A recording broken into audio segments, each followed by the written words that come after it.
एकादशी के दिन भगवान का एक बार नाम लेने से 100 बार नाम लेने का फल मिलेगा। एकादशी पे भगवान ने सबके लिए डिस्काउंट दे रखा है। और तो और 11 करना मतलब सिर्फ भूखा रहना नहीं है। 11 करना मतलब अपनी एकादश इंद्रियों को भगवान की सेवा में लगाना।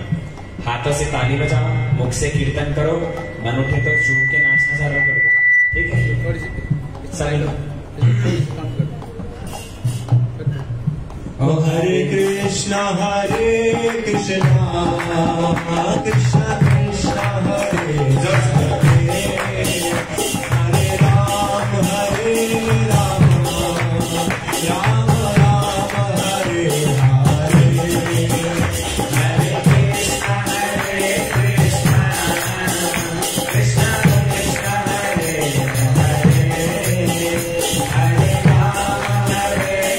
Hare Hare Ram Krishna Krishna Krishna Hare Hare Hare Ram Ram Hare Hare Hare Krishna Krishna Krishna Hare Hare Hare Ram Ram Hare Hare Hare Krishna Krishna Krishna Hare Hare Hare Ram Ram Hare Hare Hare Krishna Krishna Krishna Hare Hare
जय माधव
आपका नाम क्या है?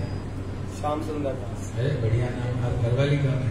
विशाखा विशाखा। सब घर में श्याम सुंदर विशाखा सभी घर में है। इनके लिए ताली बजाओ घर में।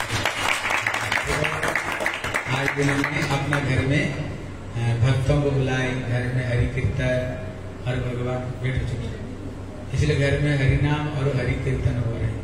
अब विशेष करके आज जो तिथि है वो एकादशी तिथि है कि जितने सारी तिथियों में जो एकादशी तिथि को सबसे बड़ी मानी गई। ठाकुर में सबसे बड़े ठाकुर कौन है? गोविंद देव। जगत में सबसे बड़ी रानी कौन है? राधा रानी है। हर जगत में सबसे बड़ा व्रत कौन सा व्रत है? एकादशी व्रत है। इससे बड़ा व्रत दुनिया में कुछ भी नहीं। इसलिए हमारे श्री भक्ति विनोद ठाकुर बोले, माधव तिथि भक्ति जननी जतने पालन करी, कृष्ण बसती बसती बोली परम आदर। इसका मतलब है जैसे कोई सोमवार करते हैं, है ना? अब बताओ सोमवार कौन से ठाकुर जी के लिए करते हैं? शंकर जी के लिए। कोई मंगलवार व्रत करते हैं, कौन सा ठाकुर जी के लिए? हनुमान के लिए। कोई बुधवार करते हैं, किसके लिए? आप सब पंडित सब जानते हैं। इसलिए कोई बृहस्पतिवार करते हैं, किसके लिए? लक्ष्मी के लिए करते हैं। इसलिए देखना एक एक जो व्रत रखते हैं और एक एक ठाकुर जी के लिए। अब बताओ हमारे भारत में, हमारी सनातन धर्म में कितने ठाकुर थे? 33 करोड़ देवता। कहते 33 करोड़ देवता। अब बताओ कितने को मनाओगे? अगर आज एक को मनाओ तो दूसरे दिन दूसरे मुंह फुला कर बैठ जाएंगे। बोले तुम मेरी पूजा नहीं की ना, तुमको दिखा दूंगा, हैं? और एक देवताओं की अगर शनिचर की पूजा नहीं की, बोले तुमको दिखाऊंगा। अगर शनि ग्रह लग गया ना पीछे, अगर तुम्हारे पीछे ऊपर शनि का ग्रह अगर पड़ गया, सब सत्यानाश कर दे। समझ रहे हो? इसलिए एक व्रत करो। इसको बुला रहे सब, ये एक उठ कर नहीं जाए। चुपचाप बैठ कथा। अरे घर में कौन बुला रहे? जब कथा हो ना कि उसको बुला मत, चुपचाप कथा में बैठ, कथा में बैठ जाकर। इसलिए कहते एक एक देवता एक एक हम पूजा करते हैं। लेकिन आप बताओ कितने को पूजा करो, कितना को मनाओ? लेकिन ये गोविंद देव ऐसे के ठाकुर ये कृष्ण कहते ना, जहां पर कृपा हरि की हुई तहां पर कृपा करे, अरे बोलो करे सब कोई। जिसको ऊपर में गोविंद देव का कृपा हो जाए ना, उसको ऊपर में सबके सब अपने आप कृपा करने लग जाते हैं। फिर तुमको इधर उधर भागने की कोई जरूरत नहीं है। आज इसी देवता को, किसी ऐसी देवता को, उसी बाबा को, किसी को मनाने का जरूरत नहीं। इसलिए भागवत में 2 उदाहरण देकर बताया। कितना उदाहरण दिया? हाँ, ध्यान से सुनो, अच्छे तरह से सुनो और याद रखना, दूसरों को भी समझाना। 2 उदाहरण दिया। पहला उदाहरण दिया जैसे कि पेड़ है, अगर कोई व्यक्ति जड़ में पानी नहीं डाल करके दिन भर उसको पत्ते को ही धोते रहे, उसका फल को धोते रहे, उसका टहनिया को धोते रहे, बताओ ये वृक्ष जिंदा रहेगा नहीं रहेगा ना? अगर तुमने कहीं भी पानी नहीं डाल रहे हो, लेकिन इस जड़ में पानी डाल दिया, कहीं भी पानी नहीं दोगे, बताओ पेड़ जिंदा रहेगा कि नहीं रहेगा? दूसरा उदाहरण दिया जैसे भोजन है। हम भोजन कहाँ पर देते हैं? मुंह में देते हैं। अगर कोई व्यक्ति मुंह में अगर खाना नहीं दे, बोले कान में सुनते हैं तो डाल दो, बोले आंख में देखते ना तो रोटी दे दो, हाथ में काम करते ना थोड़ा चावल दे दो, कोई करते हैं? अब भोजन कहाँ देते हो? मुंह में। अगर मुंह में भोजन दे दो ना तो ना सारी इंद्रियां अपने आप तृप्ति हो जाए। कहते उसी तरह कहते ये भगवान गोविंद देव कौन है? हम महाभारत में देखे होंगे ना, जब अर्जुन युद्ध करना नहीं चाह रहा था, भगवान कृष्ण विराट रूप दिखाया, अर्जुन तू देख लेके मेरे को, जिसको तुम शंकर कहते हो मेरे अंदर में, जिसको हनुमान कहते हो मेरे में, जिसको लक्ष्मी कहते हो मेरे में, जिसको गणेश कहते हो मेरे में, ये 33 करोड़ देवता सबके सब मेरे अंदर में भगवान विराट रूप में दिखाया। इसलिए गोविंद देव कहते हैं तुम जो मेरे चरण में प्रणाम कर लेते हो, मेरे को भक्ति करते हो ना, ये जो 33 करोड़ देवता अपने आप खुश हो जाते, क्योंकि उनके अंदर में सब कुछ है। कहते जो एकादशी तिथि है, कहते ये किसका तिथि है? मतलब माधव तिथि भक्ति जननी, ये भगवान श्री गोविंद देव का तिथि एकादशी है, ये भक्ति को देने वाले। अगर एकादशी व्रत कर लिया ना, तुमको और कोई सोमवार की जरूरत नहीं, मंगलवार की, बुधवार की जरूरत नहीं। क्यों? ये गोविंद देव के अंदर में विश्व ब्रह्मांड है, इसलिए इनका नाम गोविंद। गोविंद मतलब क्या होता है? गो मतलब इंद्रियां, गो मतलब होता है पृथ्वी, गो मतलब होता है वेद, है गो मतलब होता है वेद, उपनिषद, सबको जो आनंद देने वाले कौन है? श्री गोविंद देव है।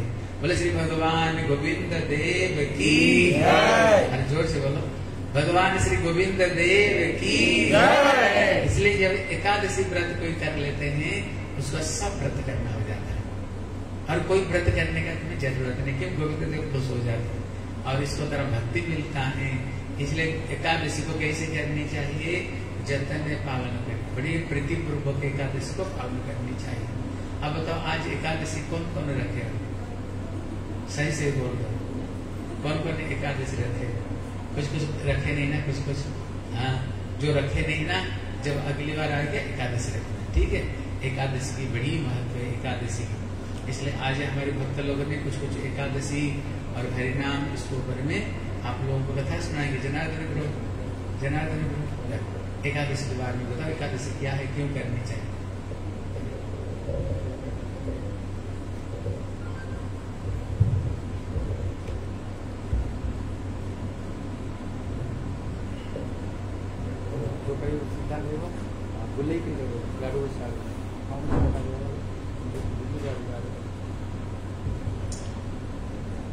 गुरवे गौरचंद्राय राधिकाय तदालये कृष्णाय कृष्णभक्ताय तद्भक्ताय नमो नमः। हरे कृष्ण कृष्ण कृष्ण हरे हरे, हरे राम राम राम हरे हरे। आज एकादशी है। हमारे शास्त्र कहते हैं कि माधव तिथि भक्ति जननी यतने पालन करी, कृष्ण बसती बसती बोली परम आदरे बोली। एकादशी की इतनी महिमा है कि वेदव्यासी, हम जितने भी सोमवार मंगलवार जितने भी व्रत करते हैं ना, ये सारे व्रत हमें कहाँ से मिले? ये सब शास्त्रों से, पुराणों से। और उन पुराणों को सबको रचना किसने किया? वेदव्यासी ने। तो वेदव्यासी के हिसाब से जितने भी ये सारे शास्त्र है ना, जब उन्होंने वर्णन कर लिया, आज हम उनकी बातों को मान करके शास्त्र के हिसाब से पालन करते हैं, व्रत पालन करते हैं। और कुछ ऐसे भी व्रत है जो कि है ही नहीं और हमें केवल दिखा दिया गया और हम पीछे पीछे भेड़ चाल की तरह चल रहे हैं, समझ रहे हो? जैसे कड़वा चौथ, कड़वा और साईं बाबा के व्रत, ये सब है ही नहीं कहीं पे, पर इसको हमें बता दिया गया, हम कर रहे हैं, उसका कोई माने ही नहीं है, कोई मायने ही नहीं है, उसमें करने से क्या होगा क्या नहीं होगा कुछ पता ही नहीं। तो ये जितने शास्त्र में जितने व्रत बताया गया है, ये सारे के सारे पुराणों में है। अभी पुराणों को रचना करने वाले वेदव्यासी, वही वेदव्यासी आगे चल करके कहते हैं कि अगर सारे व्रत आपने किया और केवल एकादशी नहीं किया, इस आपको कोई भी फल नहीं मिलेगा। मिलेगा मिलेगा, ऐसा नहीं कि फल नहीं मिलता, पर वो फल भी आपको ऐसे मिलेगा जैसे मान लीजिए कि और भी व्रत करते करते कई बार भूल त्रुटि हो जाए तो उसमें फल पूरा नहीं मिलता, कई बार तो उल्टा भी फल मिल जाता है। पर एकादशी एक ऐसी तिथि है, अगर आप एकादशी तिथि कर रहे हो ना, एकादशी व्रत को पालन कर रहे हो, कभी नहीं भी कर पाए, मान लो कि आप अस्वस्थ हो, आपने केवल संकल्प कर लिया कि मैं इस बारी नहीं कर पाऊंगा, अगले बारी का फल मेरे को इस एकादशी में मिल जाए, तो आपको वो फल भी मिलने वाला है, इसमें बिल्कुल निश्चित रहना। ऐसा नहीं कि अगर आप 16 सोमवार के व्रत किया, 15 सोमवार कर लिया और कर लिया 15 सोमवार और एक सोमवार छूट गया कि मेरे को 16 सोमवार के व्रत का फल मिल जाए, ऐसा मिलता है? कभी भी नहीं मिलेगा, है ना। जब पूरा व्रत पूर्ण होगा तभी मिलता है। परंतु ये एकादशी इतने दयालु हैं। देखो दयालु में स्त्रियां बड़े दयालु होती हैं, ठीक है। इस जगत में स्त्रियां जैसे माँ है, बहन है और पत्नी है, इस सब में दयालु, सब स्त्रियां दयालु हैं। पर इन सब स्त्रियों में भी दयालु कौन है? माँ। यही एकादशी क्या है? भक्ति जननी। जननी मतलब माँ है। किसकी? भक्ति के माँ है। एक तो भक्ति इतनी कोमल है, भक्ति को जन्म देने वाली वो कितनी कोमल होगी, इसलिए इतनी कोमल है कि वो हमारे सारे दुख दर्द को जानते हैं। 26 एकादशी साल में आते हैं। 26 एकादशी को पालन करने में हमें ऐसा एकादशी केवल अन्न नहीं खाना और तरह तरह की तमाम चीजें आप खा सकते हो। आज नहीं, पुराण काल से चला हुआ आ रहा है ये। आप एकादशी में बहुत सुंदर सुंदर पकवान बना करके खा सकते हो, बड़े सुंदर सुंदर पकवान बना करके सब लोगों को खिला सकते हो।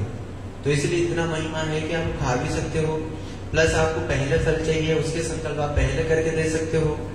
एकादशी से आपको जो चीज मिल सकता है दूसरे व्रतों में आपको वो चीज नहीं मिल सकता। 16 सोमवार तक आप व्रत करोगे, अच्छा पति या पुत्र मिलेगा। पर एक एकादशी का नाम है पुत्रदा। पुत्र आपको केवल एक एकादशी करके संकल्प मात्र से मिल जाएगा। एक एकादशी का नाम है इंदिरा। कभी ये एकादशी करने और आप गरीब हो, आपको किसी के सामने हाथ फैलाना पड़े, ऐसा नहीं है। एक है विजया, जो एकादशी करने पे हमेशा विजय होता है। एक एकादशी का नाम है पाप मोचनी, जिसको करने से संपूर्ण पाप से आप निवृत्त हो जाओगे। एक एकादशी का नाम है कामिका, जो भी मनकामना, आज जो एकादशी है जो भी मनकामना आपका है वो पूर्ण होता है आज की एकादशी को पूर्ण रूप में करने से। तो अगर आप देखा जाए तो 26 पूरा का पूरा जो एकादशी है ना, जितने भी हमारे सारे कामनाएं हैं वो सब कुछ पूर्ण करते हैं। परंतु सावधान, जितने भी हमारे कामनाएं हैं ना, ये तो यही मांगे और यही मिट जाएगा। परंतु एकादशी इनके साथ साथ एक और बहुत बड़ी चीज देते हैं जो कि हमें मांगना नहीं आता है, ना आने पर भी वो हमें प्रदान करते हैं, वो है भगवान की भक्ति। जिस भगवान की भक्ति से हम जन्म जन्मांतर से फिर इस पूरे जन्म मृत्यु के चक्र से ऊपर चले जाएंगे। ये एकादशी हमें कॉमन ये चीज देंगे ही देंगे और साथ साथ में जो हम चीज मांगते हैं वो भी हमें देंगे। तो एकादशी की कितनी महिमा है। हमारे गुरुवार कहते हैं एकादशी के 2 प्रकार से बहुत महिमा इस जगत में। पहला है कि कुछ वैज्ञानिक तरीके से हम लोग इसको समझ सकते हैं कि एकादशी करने से ये जो शरीर है हमारा शरीर कैसे स्वस्थ रहता है। एकादशी करने से शारीरिक फायदा, मानसिक फायदा क्या है और साथ साथ हमारा पारमार्थिक फायदा भी क्या है। तो सबसे पहले हम अपना शारीरिक फायदा देखते हैं। आप लोगों को पता होगा समुद्र में एकादशी से लेकर के पूर्णिमा तक ज्वार भाटा होता है, बहुत समुद्र उछलता है। उसका पीछे रीजन ये है, जो चंद्रमा है, चंद्रमा का पृथ्वी के प्रति एक आकर्षण शक्ति है। एकादशी के पूर्णिमा के बीच में ना देखना क्यों ज्वार भाटा उठता है, क्योंकि वो पृथ्वी से जल खींचता है। तो पृथ्वी में जहां जहां पे भी जल है, जैसे सरोवर है, जोड़ है, तालाब है, नदी है, नाले है, समुद्र है, इसमें क्या है पानी का वो रहता है कि चंद्रमा अपनी ओर खींचता है पानी को। कहां से? इस पृथ्वी से, जहां जहां पे भी पानी का अंश होगा। और ये हमारा पूरा शरीर है ना, शरीर में 70 भाग जल है। अगर 70 भाग हमारे शरीर में जल है, आप देखना हमारा शरीर 70 भाग जल का है। कोई अनाज हम खाते हैं, अनाज में देखना जैसे मान लो पोहा खाओ या फिर आटा खाओ या फिर आप सूजी खाओ, आप जब खाते हो ना आपको प्यास ज्यादा लगता है। अगर आप पानी वाली चीज खाते हो जैसे फल वगैरह का तो आपको प्यास नहीं लगता, ठीक है। पर अगर अनाज खाते हो, फल तो खा लिया, उसमें पानी का जो मात्रा है वो तो उसमें क्या हो गया, सेटिस्फाई हो गया। पर अगर आप कोई ऐसा अनाज खाते हो तो अनाज ज्यादा से ज्यादा पानी मांगता है। और अगर आप पानी पीते हो तो फिर ये पानी जो खींचने का जो प्रक्रिया चंद्र पृष्ठ में चालू है वो हमारे शरीर को भी खींचेगा। अब जो शरीर से खींचता है तो हमारे जितने भी जो जॉइंट्स हैं, हमारे जो आर्थराइटिस के जितने भी प्रॉब्लम है वो क्यों है, इसके पीछे यही रीजन कि हम लोग है ना एकादशी को फास्ट नहीं रखते और साथ साथ हमारे जो एकादशी पूर्णिमा के बीच में सबसे ज्यादा खाना खाते हैं। पुराने जमाने के लोगों को ये बात इस तरीके से पता हुआ करता था, जो 11 के दिन में इसीलिए नहीं खाते थे, वो ये समझते थे कि हमें महीने में 2 बार हमें भूखा रहना है या फिर 2 बार हमें थोड़ा थोड़ा कम खाना है। इसलिए हमारे एक चंद्रायण व्रत है। चंद्र के कलाएं जितने बढ़ते चले जाएंगे उतने मात्रा में वो भोजन बढ़ाते थे, जितना अमावस्या की तरफ बढ़ेगा वो इतना कम करते थे। इसमें पाप भी धुल जाता है चंद्रायण व्रत से, साथ ही साथ शरीर भी निरोग रहता है। कुछ समय तक वो प्रभुपाद जी भी कुछ इस प्रकार के व्रत भी किया करते थे। तो यानी कि इन व्रतों का कई सारे फायदा है। इसीलिए इसी चीज को हमारे पुराने समय के ऋषि मुनि लोग है ना वैज्ञानिक तरीके से लागू किया था। धीरे धीरे समय आने पर हम लोग तो वो हमारे व्रत के हिसाब से हम करते नहीं है, पर अगर हमें डॉक्टर लिख करके दे देंगे, आजकल देखना जो हेल्थ की बहुत सारे गाइड के एप्लीकेशन आता है ना, आपके लोगों के पास आईफोन होगा तो उसमें देखते होंगे कि कितने सारे गाइड हमें वह अलाइनमेंट करता है कि आपको इस समय ये डाइट लेना है, उस समय ये डाइट लेना है। हमें ये चीज बताया जाता है, पर हमारे पूर्व जो हमारे घर परिवार वाले थे वो अपना आचरण करते थे और साथ साथ वो बताते थे कि ये सारी चीजों का इतना फायदा है। और आप सचमुच में देखना, जो अगर एकादशी करते हो ना, हमारे मठ में कितने लोग रहते हैं। मैं तो आज तक नहीं सुना कि हमारे कोई भी बड़े बुजुर्ग हैं जो हमारे मंदिरों में मठों में सालों से, आज नहीं 100 सालों से, कभी हार्ट अटैक में किसने मर गया। और मैं आजकल हम देख रहे हैं कि बच्चे हार्ट अटैक में मरते हैं। आजकल बच्चे इतने ज्यादा डिप्रेशन में मरते हैं। इसके पीछे क्या कारण है? कभी हम तो ऐसे नहीं देखा। कभी क्वचित एक आदमी कभी वो भी जाता है तो वो अपना पता नहीं किसके संग में चला जाए, भक्ति से अलग होकर के, वो व्यक्ति ऐसा होता है। नहीं तो ये तो भक्ति जगत, आनंद का जगत है। तो एक तो फायदा ये हो गया कि आप अगर एकादशी, और दूसरी बात ये है कि एकादशी के अंदर ना जो हम अनाज खाते हैं ना, वो एकादशी से पूर्णिमा के बीच में जितने भी हम अनाज खाते हैं, आप देखना उसमें ना हमारे जो ब्लड काउंट्स है ना वो बहुत ज्यादा कम हो जाता है। और ब्लड अगर हमारे शरीर में जनरेट नहीं होता है ना, वो डेंस हो जाता है। तो काफी सारी चीजें हैं। और जब ब्लड गाढ़ा हो जाए ना, तो फिर जब गाढ़ा हो जाता है ना, फिर हार्ट अटैक का ज्यादा चांस रहता है। अगर खून आपका पतला है तो इसीलिए क्या करना होता है ना, फल के ऊपर कुछ ना कुछ निर्भर होना पड़ेगा। इसीलिए महीने में 2 बार हमें इस प्रकार व्रत किया जाता है, और यही व्रत है एकादशी का नाम। ठीक है ना, ये तो हो गया वैज्ञानिक। दूसरा परमार्थिक, इसका क्या लाभ है? देखो परमार्थिक है तो मैंने आपको बता दिया, सारे मनोकामना पूर्ण होता है, सब कुछ होता है। पर इसमें भी एक बात ये है कि जब हम लोग इस व्रत को करते हैं ना, तो सबसे ज्यादा पता है क्या होता है? आज के दिन कथा इस प्रकार की आती है। एक समय भगवान यमलोक गए, तो यमलोक में बैठे हुए थे एक जगह, बहुत सारे रोने चीखने की आवाज सुनाई दे।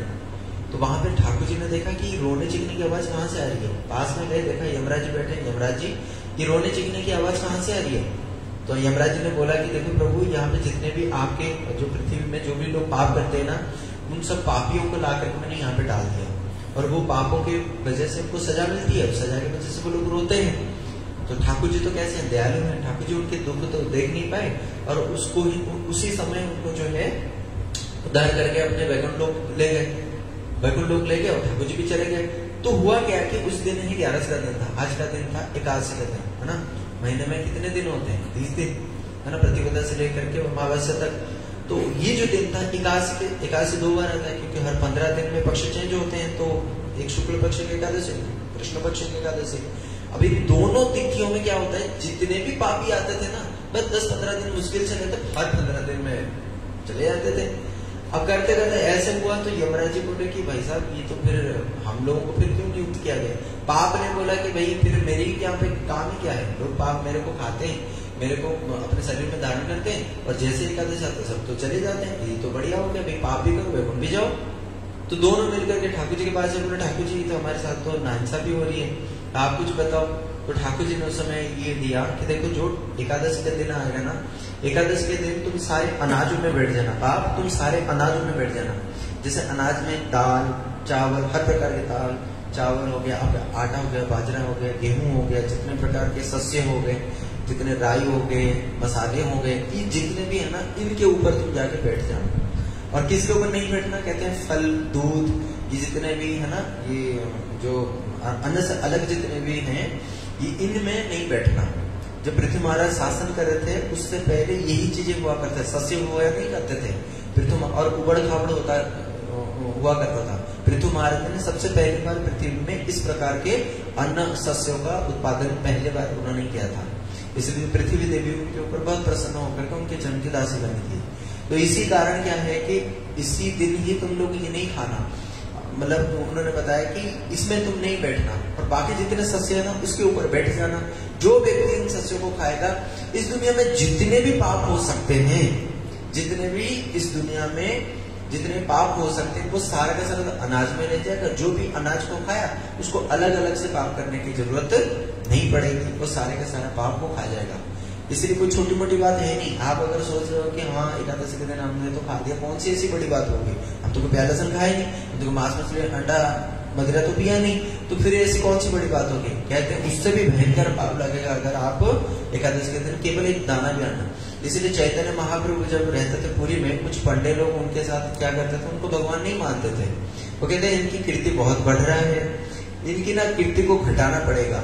अच्छा, ये महाप्रसाद का अपमान नहीं करते हैं, ठीक है, महाप्रसाद का अपमान नहीं करते हैं, इनको जो भी दो वो तो भगवान के प्रसाद पाते हैं और इनकी यश है। और आज के दिन एकादशी के दिन, क्योंकि वहां के पंडे लोग जो है एकादशी नहीं करते थे, एकादशी के दिन अन्न खाते थे, तो अन्न को जो महाप्रसाद लेकर के आए और चैतन्य महाप्रभु को दिया। देखो अगर खाएंगे तो एकादशी टूटेगा, ठीक है, और अगर नहीं खाए तो अब महाप्रसाद के अपमान कहलाया जाएगा।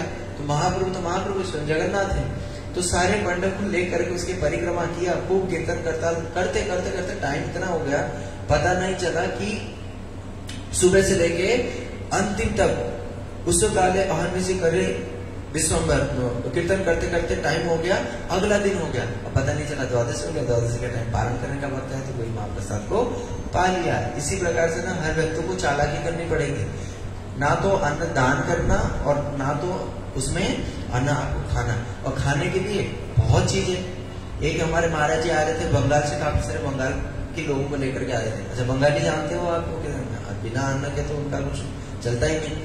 अगर उनको चावल और उबाल करके आलू दे दो ना, बस उनके लिए स्वर्ग है।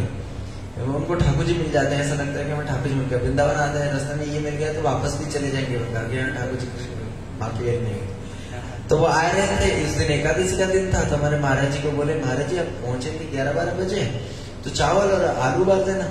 महाराज बोला आज एकादशी में तो ना अन्न दूंगा ना अन्न वो करूंगा है? तो उन्होंने बोला कि अच्छा चलो ठीक है, तो हमें जो भी है दे देना। अब उन्होंने आए और बड़े सुंदर सुंदर पकवान बनाए, पकवान बना करके जैसे उनको खिलाए ना, बोले कि महाराज जी इतना बढ़िया लगा। अच्छा कल जो है ना मेरी ओर से एकादशी को मैं पैसा दे रहा हूँ, मेरी ओर से कल एकादशी करना। तो महाराज जी सोच रहे कि अरे एकादशी 2 बार ही आती है। बोले नहीं, अगर ऐसा प्रसाद मिलेगा तो हम तो रोज ना एकादशी करें, हम तो रोज एकादशी करेंगे। तो इसलिए खाने के लिए इतना है ना, हमारे मंदिरों में हम लोग देखते हैं एकादशी कब आए, एकादशी कब आए और हम जो है ये सब चीजें खाएं। इसीलिए एकादशी के लिए नामदेव जी ने कितना बलिदान किया। एक ब्राह्मण बन करके भगवान स्वयं आए थे, मर गए उनके सामने, पर उन्होंने ना अन्न दिया ना खाया। आपने रुक्मांगद के राजा के बारे में सुना होगा, एकादशी नहीं छोड़ सकते, पत्नी को नहीं छोड़ सकते। बीच में बोले, पत्नी ने बोला कि गला काट दो अपने बेटे की, अपने गला काटने जा रहे थे, वो पत्नी नहीं थी, भगवान स्वयं थे। चतुर्भुज रूप में आकर के बोले मैं तुम्हारे एकादशी की प्रति इतनी प्रीति से प्रीत हो गया, मैं संतुष्ट हो गया, तुम वर मांगो। अम्बरीश महाराज जी एकादशी के इतने नैष्ठिक भक्त थे कि उन्होंने केवल पारण किया, उसके ऊपर आए हुए सारे विपत्ति को साल भर खड़े होकर के सहन करने के लिए तत्पर हो गए, परंतु एकादशी को वो भंग नहीं किया। इसलिए गलती से भी न भुक्तव्यम न भुक्तव्यम न भुक्तव्यम हरिर दीन, भगवान की हरिवासर के दिन में कभी भी नहीं खाना चाहिए। 3 बार मना गया, और गलती से भी अन्न नहीं चले जाना चाहिए। और हम लोग क्या करते हैं, हम लोग तो बड़े चाव से खाते हैं, चाय पीते हैं और क्या है ब्रेड खाते हैं, ये सब टोस्ट खाते हैं, वो सुबह बड़े चाव से खाते हैं। नहीं खाते हैं चाव से हम लोग नरक की ओर टिकट बना रहे हैं अपना।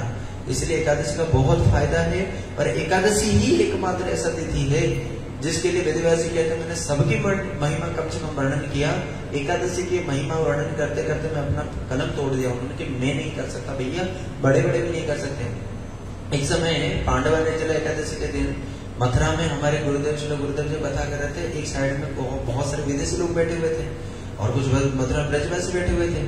तो गुरुदेव ने बोला कि देखो इन लोगों को पांडवा Nirjala Ekadashi 50 degree 48 degree Celsius में भी लोग कर रहे हैं, कहाँ -30 डिग्री सेल्सियस में रहने वाले, इतने ठंड के देश में रहने वाले ये यहाँ पे आकर के एकादशी वो भी निर्जला कर रहे हैं। तो कोई ब्रजवासी था, उसने बोला अरे महाराज जी हम तो ब्रजवासी है, इन लोगों के एकादशी की जरूरत है, हमें थोड़ी ना जरूरत है। तो महाराज जी तुरंत बोला तुम नंदी यशोदा से बड़े ब्रजवासी हो, तुम रुक्मिणी से बड़े भक्त हो क्या? नंदी यशोदा जहाँ पे एकादशी व्रत करते हैं कन्या के लिए, हम उनसे बड़े ब्रजवासी हो गए। इसलिए सब प्रकार से आप लोग एकादशी करें। आज जो हो गया, अब तक जो हो गया, अगले से मर जाएंगे पर मरते दम तक हम एकादशी करेंगे, संकल्प लेना। कुछ मिसकंसेप्शन है कि विधवा माताएं करते हैं, ऐसा कहीं पे भी लिखा नहीं है, पहली बात। दूसरी, बड़ी एकादशी से शुरू करते हैं तो इसके लिए कहते हैं कि कोई जैसे तुलसी पत्ता है, कोई छोटा है कोई बड़ा है, भेद है किसी में भेद नहीं है, दोनों ही एक ही है। चाहे तुलसी पत्ता छोटा हो चाहे बड़ा हो, चाहे सड़ा गला क्यों न हो, चाहे कंठी भी क्यों ना हो, अगर भगवान को अर्पण कर दिया जाए तो वो है। कुछ ऐसा नहीं कि उद्यापन का भी विधि है कि भैया अगर उद्यापन सबसे बड़ा जो वो है ना यही है। उद्यापन में पंडित जी इतने बड़े लिस्ट बना देते हैं तो उससे तो मेरी बेटी की ब्याह हो जाए, तो इतने बड़े एकादशी क्यों करें एक बार को, और भैया क्यों उद्यापन करने जाए, इतना पैसा क्यों खर्च करें। कहते हैं 8 से लेकर 80 साल तक तो एकादशी व्रत को हम लोग त्यागते नहीं है। एक तो अगर त्यागे तो पाप का फल मिलेगा, दूसरा इसलिए नहीं त्यागते क्योंकि एकादशी कौन है, स्वयं राधा रानी। हम अपने से राधा रानी को त्याग सकते हैं क्या? बोलो, अगर आप राधा रानी को त्यागना चाहते हो, भगवान को त्यागना चाहते हो, क्योंकि उपावृतेषु प्राप्य कहते हैं कि जो स्वयं भगवान आकर के अपने निकट वास करते हैं। उप में वास करना मतलब निकट में वास करना होता है, और पापों को दूर करते हैं। भगवान स्वयं आपके पास आए और आप उस दिन क्या कर रहे हो, हम लोग सारे पापों को अपने अंदर डाल रहे हैं, कि ये बात सही है। तो इसलिए ये सारी गलत धारणाएं बनाए हुए हैं, जो उनके बातों में मत पड़ो, सीधा सीधा नरक जाएंगे हम। गौर प्रेमानंद हरे कृष्ण। सब जो लोग रखे वो अच्छी बात, जो नहीं रखे कोशिश करना अगले बार से करने के लिए, ठीक है। एकादशी की बड़ी महत्व है। एक समय 2 पति पत्नी थे, इसलिए अगर एकादशी को अनजान में भी रख लो ना, उसमें भी कल्याण है। एक समय 2 पति पत्नी थे, उनको पता नहीं था जी एकादशी। कभी कभी पत्नी पत्नी में लड़ाई हो जाती है, होती कि नहीं? अरे हाँ बोलो, हाँ कि ना, हो जाती है ना, करते हो कभी। इसलिए एक समय उनको पता ही नहीं था जी एकादशी। और सवेरे उठे दोनों पति पत्नी में लड़ाई हो गई तो पति ने तो बड़ा दुखी हो गया, बोले तू सवेरे उठते ही लड़ाई करना शुरू कर दिया, आज तुम भोजन करूंगा नहीं। पत्नी बोली मैं बनाऊंगी, तुम तो खाओगे खाओगे कहाँ से। उन लोगों ने लड़ाई करके ना, ये उनको पता ही नहीं था आज एकादशी, लेकिन लड़ाई में इनकी एकादशी हो गई तो अगले जीवन में वो राजा और रानी बनकर जन्म।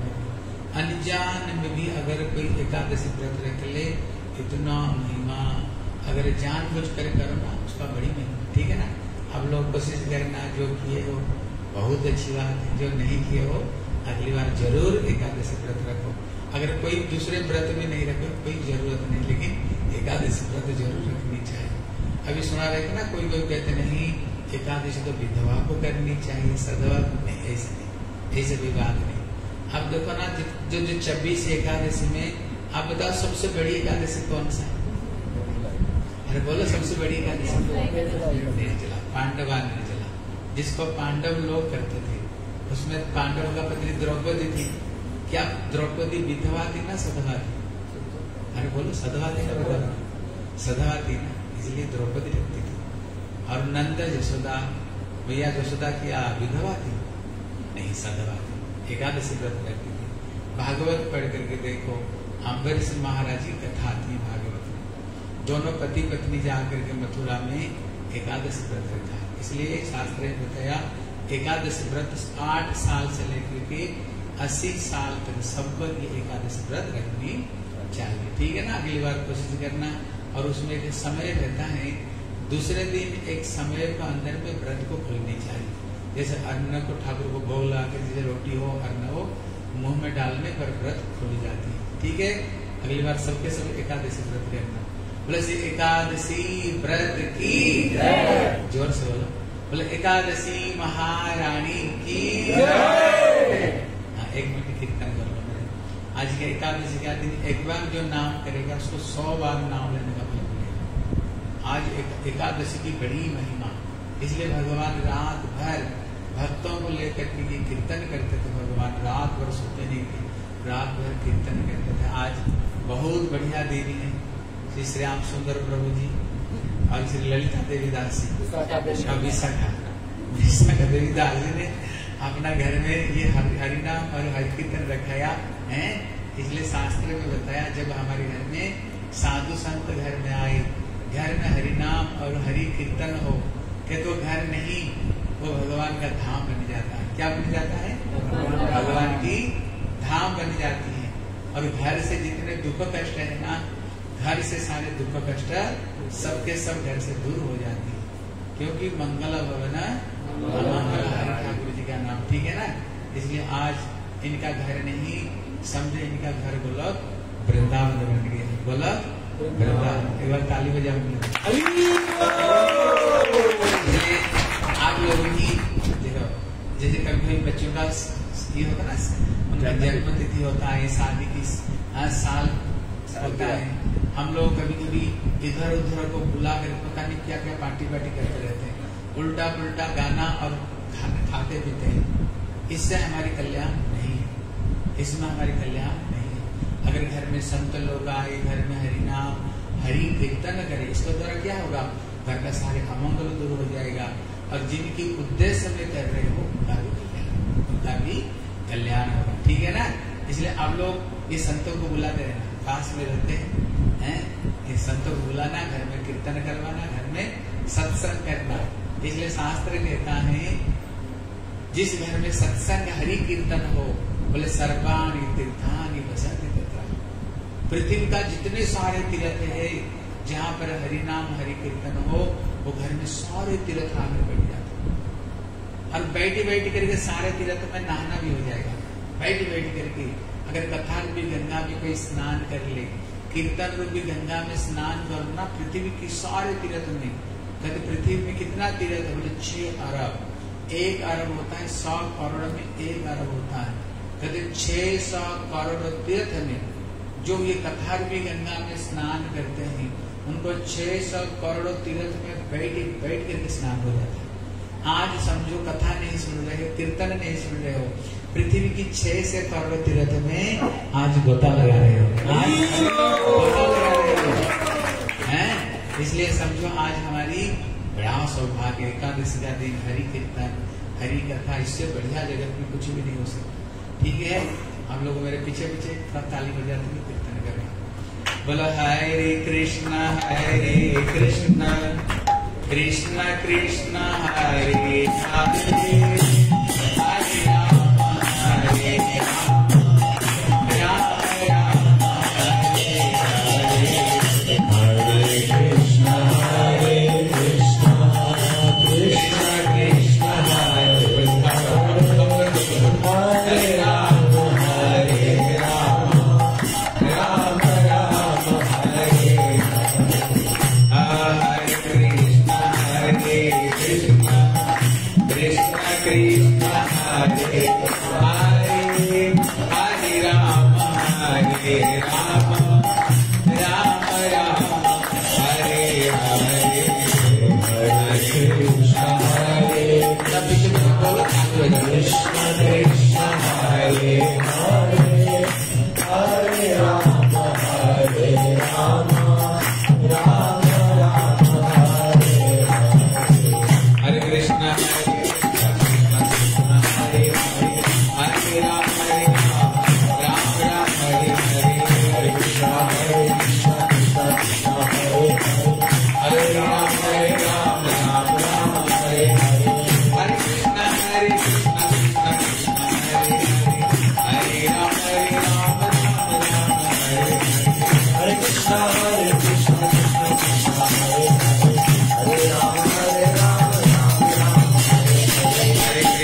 सनातन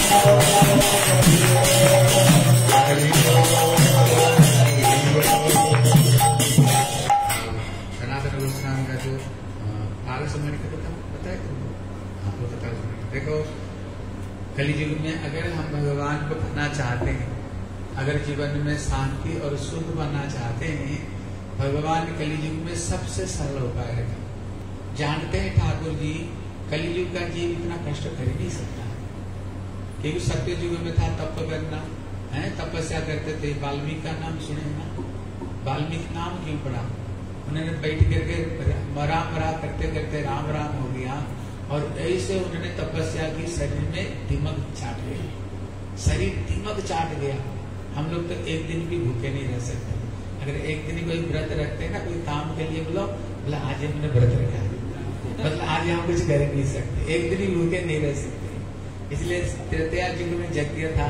अभी यज्ञ चीज पंडित को बुला, पहले तो बोलेगा 5,000 रुपया दो, फिर इतना लिस्ट बना दिया 10,000 रुपया लग जाएगा। अब बताओ इतना पैसा कहाँ से मिले? रोज रोज इतना पैसा खर्चा करें। भगवान देखा ये भी कलियुग में कष्ट है। द्वापर में अर्चन, रोज चरणामृत लाओ, पंचामृत लाओ, धूप दीप नैवेद्य कहाँ से लाएंगे?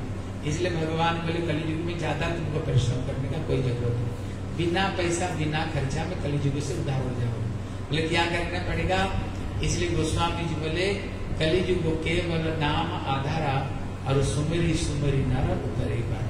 कलियुग में ज्यादा कुछ करने का जरूरत नहीं, केवल हरि का नाम जप कर, केवल हरि का नाम जप कर, इसी से ही तुम्हारी बेड़ा पार हो जाएगा। ठीक है। और विशेष करके कलियुग का कौन सा मंत्र जप करनी चाहिए? कलियुग का जो मंत्र है ये हरे कृष्ण जानते हो? किसको किसको आता है हरे कृष्ण महामंत्र? बोलो तो मैं सुनना चाहता हूँ। हरे राम राम राम हरे हरे। बस लोग सब पंडित हो लगता है, सब जानते हो। इसलिए शंकर जी पार्वती को कहते, बोले पार्वती इति षोडश नामनम कलि कलमस नाशनम नाथ परत उपाय सर्ववेद सुदेश्यते। बोले हे पार्वती, कलियुग में ये जो 16 नाम और जो 32 अक्षर है, इसी से ही कलियुग का सारे पाप नष्ट होगा और इसी से ही जीव भगवान का धाम को जा सकता है। इसलिए कलियुग में क्या करनी चाहिए? हरि का नाम को हमें जप करनी चाहिए। ठीक है ना? और अंतिम समय में हमारी यही काम में ही आएगा। इसलिए जो भगवान का नाम को बताया, जानते हो हरि नाम क्या? मतलब चिंतामणि। चिंतामणि मतलब क्या? जो चिंता करो वही करने वाला हरि का नाम। इसलिए भगवान का नाम को सेमंतक मणि बताया। सेमंतक मणि मतलब जैसे अपने आप सोने की चट्टान निकलता है, भगवान का नाम को बताया। ये क्या है? पारस पत्थर, पारस मणि। पारस मणि मतलब जैसे लोहे को अगर पारस पत्थर में छुला तो क्या हो जाएगा? सोना बन जाती है। इसलिए भगवान का जो नाम जो करेगा ना, फिर तो सोना ही बढ़ते जाओगे। इसलिए एक छोटी सी स्टोरी है हमारी, ये प्रभु जी आपको एक छोटी सी स्टोरी सुनाएंगे। इसलिए ये हरिनाम भगवान का नाम कैसे लिए, पारस मणि कैसे, इसकी एक छोटी सी कथा आप लोग सुनो, ध्यान देकर सुनो।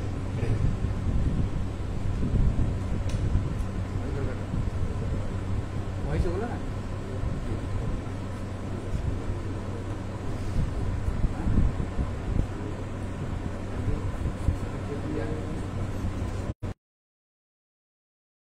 अज्ञानतिमिरान्धस्य ज्ञानाञ्जनशलाकया चक्षुरुन्मिलितं येन तस्मै श्रीगुरुवे नमः। सर्वप्रथम अपने गुरुपाद ओम विष्णुपाद अष्टोत्तर श्री श्रीमद् भक्तिवेदांत श्री गोस्वामी गुरु महाराज जी के चरणों में अनंत कोटि दंडवत प्रणाम करता हूँ। तत्पश्चात नित्य लीला वैष्णव विष्णुपाद अष्टोत्तर श्री श्रीमद् भक्तिवेदांत नारायण गोस्वामी महाराज जी एवं तत्पश्चात लीला वैष्णव विष्णुपाद अष्टोत्तर श्री श्रीमद् भक्ति श्री सिद्धांत गोस्वामी परम गुरुदेव महाराज जी के चरणों में अनंत कोटि दंडवत प्रणाम। आप सभी भक्तों के चरणों में यथा योग्य दंडवत प्रणाम। इस जगत के अंदर बहुत सारे आश्चर्य बताए हैं। हम बोलते ना 7 वंडर्स, 7 आश्चर्य। कोई बोलता है ताजमहल का आश्चर्य, कोई बोलता है कुतुब मीनार का आश्चर्य, कोई बोलता है क्या आश्चर्य, नई नई चीजें। कोई गरीब व्यक्ति होता है बिल्कुल एकदम से लॉटरी लग गई, रईस बन गया, उसका भी एक आश्चर्य होता है। पर वास्तविकता में ये आश्चर्य नहीं होता है। शास्त्र में बता दे, महाभारत के युद्ध में यक्ष ने युधिष्ठिर महाराज जी से प्रश्न किया कि आश्चर्य मरम, कि इस जगत का सबसे बड़ा आश्चर्य क्या है? तो उसका उत्तर दे रहे सुलभम सुलभम भगवत नाम जीवा च वशवर्तिनी तथापि नरकम घोरम पतंती ये अद्भुतम। क्या कह रहे हैं कि भगवान का नाम इस जगत में सबसे सुलभ है। नहीं, सबसे सुलभ है। कैसे? देखो, हम कोई भी वस्तु को कुछ भी कार्य करने जाते हैं तो उसकी कोई ना कोई कीमत देनी पड़ती है कि नहीं पड़ती? छोटी से छोटे कार्य की भी हमको उसका कीमत, उसका मूल्य चुकाना पड़ता है। ठीक है। इस जगत में हमारे श्री एक भक्ति विज्ञान भारती गोसाई महाराज जी हैं, वो कहते थे कि इस जगत में कुछ भी फ्री नहीं है, कुछ भी फ्री नहीं है, हर वस्तु का मूल्य है, दाम है। पर भगवान का नाम का कोई दाम है? कभी भी ले सकते हैं, किसी भी समय ले सकते हैं। नहीं, सोते जागते उठते बैठते खाते पीते कभी कोई पाबंदी है? कोई आपसे बोलता है कि कोई पैसे लो? तो बोल रहे कि सुलभम भगवान नाम, भगवान का नाम बहुत सुलभ है, बिल्कुल सुलभ है, आसानी से हम भगवान का नाम। जीवाचे वशवर्तिनी, जब तक ये शरीर है, जब तक हमारी जो जीवा है, ये भी हमारे कंट्रोल में, हम जब चाहे जब भगवान का नाम ले सकते हैं। जीवाचे वशवर्तिनी तथापि नरकम घोरम, फिर भी इतना सब कुछ सुलभ होने के बाद भी जीव जो है इस नरक के अंदर जा रहा है, नरक की ओर गति कर रहा है। क्यों? क्योंकि वो भगवान का भजन नहीं कर रहा है। किम आश्चर्य अद्भुतम, बोलते कि ये सबसे बड़ा आश्चर्य है।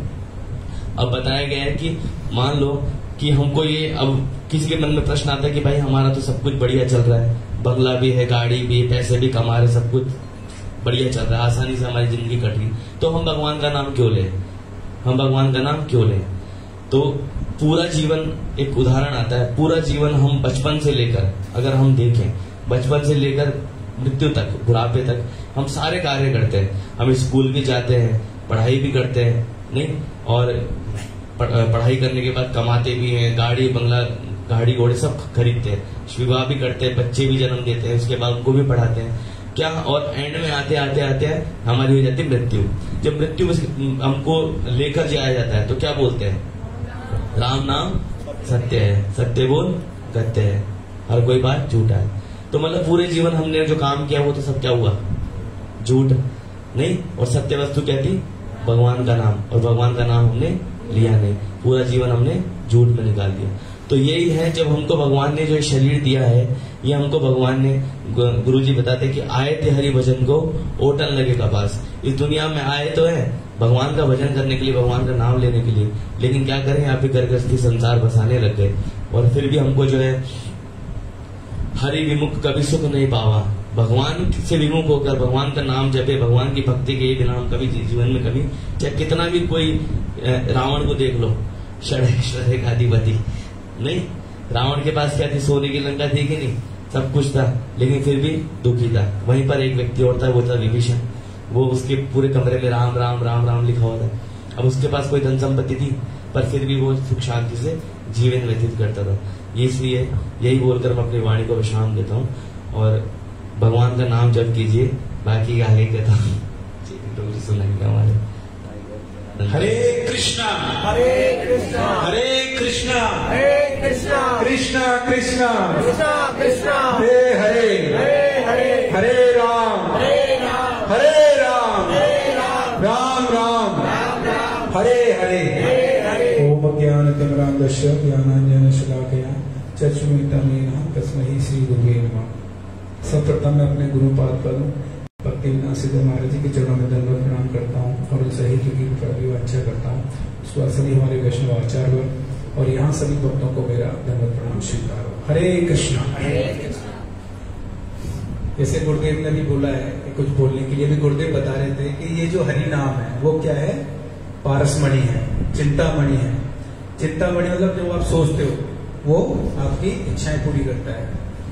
तो एक कथा है छोटी सी, एक हमारे आचार्य हुए हैं सनातन गोस्वामी, जानते हैं सनातन गोस्वामी के बारे में? नहीं है। जैसे हमारी जो परंपरा है उसमें चैतन्य महाप्रभु हुए हैं। अब मदन मोहन का नाम सुने कि नहीं? मदन मोहन, हाँ, ये मदन मोहन को जो बाबा ने इस मदन मोहन को प्रकटित किया है, इसलिए उनका नाम मदन मोहन अभी कहाँ पर? करोली में, इनको ही उन्होंने प्रकाशित किया। अपने रूप गोस्वामी का नाम सुने हो? हाँ, जिन्होंने ये गोविंद देव को प्रकट किया है। इसलिए ये संतों का जीवन चरित्र में पढ़नी चाहिए, ठीक है ना? संतों का जीवन चरित्र पढ़ो। इसलिए कहते ये लोग साधारण घर के नहीं थे, हम तो नौकरी के लिए कभी कभी हम लोग रिश्वत देते हैं, है ना, नौकरी मिल जाए, इन्होंने प्राइम मिनिस्टर नौकरी छोड़ने के लिए, जो प्राइम मिनिस्टर बनने के लिए लोग कितने पार्टी, कितने लड़ाई, कितने पैसा खर्चा करते हैं, प्राइम मिनिस्टर बन जाए। जो मदन मोहन है जिन्होंने प्रकट किया है, वो बाबा इनको जो प्राइम मिनिस्टर पद को छोड़ना चाह रहे थे। उस समय नवाब ने देखा अगर नौकरी छोड़ देगा तो राज्य कैसे चलेगा, इसलिए नौकरी प्राइम मिनिस्टर का पद नहीं छोड़ दे, इसलिए उन्होंने जेल में उनको बंद कर दिया। इतने बड़े पद, जो जेल कीपर था ना, उन्होंने उनको रिश्वत दे करके उन्होंने जेल से भागे। पता है कितना पैसा दिया? उसी समय में 10,000 स्वर्ण मुद्रा, मतलब अभी अरब खरब रुपया होगा, जिन्होंने इतना रिश्वत दे करके नौकरी को छोड़े और वृंदावन में आए। और बाबा ने इतना भजन किया, बाबा इतना भजन किया। हम तो मदन मोहन को दर्शन करने जाते हैं, मदन मोहन उनको दर्शन करने आते थे। इनको मदन मोहन ठाकुर जी गोविंद देव दर्शन करने आते थे। इतने बड़े ये संत हुए हैं। अभी उन्होंने उसी संत की कथा सुना है कि सुना उनका जीवन में क्या घटित हुआ है, और ये जो हरि का नाम की कितने महिमा और संत का कथा सुना है। ध्यान देगा इसको। हरे कृष्ण। तो जो सनातन गोस्वामी हैं, जैसे गुरुदेव भी बता रहे थे, उनको वो किसको प्रकट किया है उन्होंने? मदन मोहन जी को। तो जब अपन वृंदावन में जाएंगे तो वृंदावन में मदन मोहन जी का मंदिर है। परिक्रमा मार्ग में चलते हैं, एक टीला है, वहां पर मंदिर है। तो वो वहां पर भजन करते थे सनातन गोस्वामी जी, और पास में यमुना जी बैठे हैं। तो एक भक्त थे जो शिव जी के भक्त थे, शिव जी की पूजा करते थे, और शिव जी को प्रसन्न करने के लिए उन्हें शिव जी की बहुत भक्ति थी। लेकिन शिव जी भी जो भजन कर रहे हैं सनातन गोस्वामी, उनके भजन के लिए शिव जी भी उनके पास रहते हैं। जैसे एक और आप जब अपन परिक्रमा में जाते हैं, गोवर्धन की परिक्रमा में, तो वहां पर शिव मंदिर है, कौन सा? चक्रेश्वर महादेव, सुना है? चक्रेश्वर महादेव, वहां पर भी सनातन गोस्वामी जब भजन करते थे उस जगह पर भी, तो कहते हैं कि वहां मच्छर बहुत काटते थे उनको। तो जब सनातन गोस्वामी जब जाने लगे तो शिव जी ने मना कर दिया, आप यहाँ से जाओ मत, मेरे पास ही लेकर के भजन करो। क्योंकि शिव जी भी हर समय किसका नाम जप रहे हैं? भगवान का नाम, राम का नाम। कह रहे हैं ना भी जैसे कि जो शिव जी है पार्वती जी को हर समय कथा सुना रहे हैं, तो वो भगवान की कथा सुना रहे हैं। तो जब वो जाने लगे तो उन्होंने कहा मैं तो यहाँ से जा रहा हूँ, मच्छर मुझे भजन ही नहीं करने देते हैं। तो शिव जी ने कहा है कि नहीं, आज से आपको मच्छर नहीं काटेंगे। तो आज भी कहते हैं कि जो उनकी भजन कुटीर है वहां पर अंदर मच्छर नहीं है, बाहर चाहे कितने भी मच्छर लगेगी, वो मानसी गंगा के बिल्कुल पास में है। तो वो सनातन गोस्वामी जब आप भजन करते थे तो एक शिव जी का भक्त था, तो शिव जी को प्रसन्न करने के लिए उसने भक्ति की और उनसे बोला कि भाई मेरे पास कुछ भी धन संपत्ति कुछ भी नहीं है और मुझे आप कुछ घर परिवार के लिए दीजिए।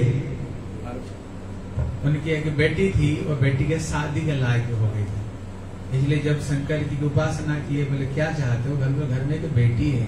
ब्राह्मण लोग पहले भिक्षा को द्वारा जीविका निर्वाह करते थे, बोले कुछ धन दौलत दे दो, जैसे बेटी को हम शादी करा देंगे।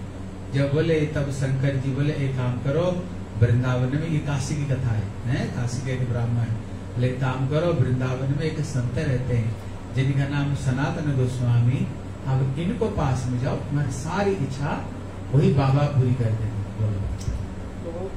जब उन्होंने शिव जी को प्रसन्न किया और शिव जी ने उनसे बोला कि आप वृंदावन में जाइए, तो वो पूछते पूछते वृंदावन पहुंचे और सनातन गोस्वामी जी कहाँ पर भजन कर रहे हैं? जहाँ पर मदन मोहन जी उसके लिए पर, वहां वो पहुंचे। तो सनातन गोस्वामी जी कुटिया थी, उसमें रहते थे। वहां जाकर के उन्होंने उनसे प्रार्थना की कि ऐसे ऐसे मैंने शिव जी को प्रसन्न किया है और शिव जी ने ही मुझे आपके पास भेजा है। मेरी एक बेटी है शादी के लायक और उसके लिए मुझे धन संपत्ति चाहिए। तो उन्होंने कहा मेरे पास तो कुछ भी नहीं है, मैं तो सिर्फ भगवान का भजन कर रहा हूं। कि नहीं, शिव जी झूठ नहीं बोल सकते। शिव जी ने यदि बोला है तो आपके पास धन संपत्ति तो है। तो उन्होंने कहा कि यदि शिव जी ने बोला है चलो कोई नहीं, आप वहां देख लो, कोई एक वो पड़ा है, पारसमणि पड़ी हुई है, मतलब एक पत्थर है, उसको आप ले जाओ, उससे आपको धन संपत्ति मिल जाएगी। उसने देखा कि वहां पर पास में जाकर के तो पारसमणि है, और पारसमणि को जब उठाया तो वो लेकर के चल दिया।